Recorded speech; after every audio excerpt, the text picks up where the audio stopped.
បាទជំរាបសួរនិងសួស្តីអ្នកទាំងអស់គ្នាថ្ងៃនេះដែរខ្ញុំនឹងមកប្រាប់អ្នកទាំងអស់គ្នាពីរបៀបយកស្នែងពណ៌ពណ៌លឿងនេះបាទនេះអ្នកទាំងអស់គ្នាចឹងរបៀបយកវាសូមអ្នកទាំងអស់គ្នាចុចតាមខ្ញុំមកវាយពាក្យថា Roblox in voice version award ឆ្នាំ2025ចឹងអ្នកទាំងអស់គ្នាចូលមកហ្គេមនេះមក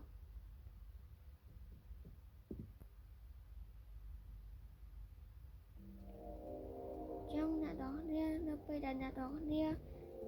បានចូលមកហ្គេមនេះអ្នកទាំងអស់គ្នានឹងទទួលបានមួយ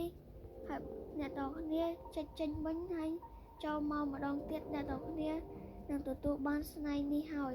ចឹងវីដេអូយើងមានតែប៉ុណ្្នឹងទេបាយបាយអ្នកទាំងអស់គ្នាបាទ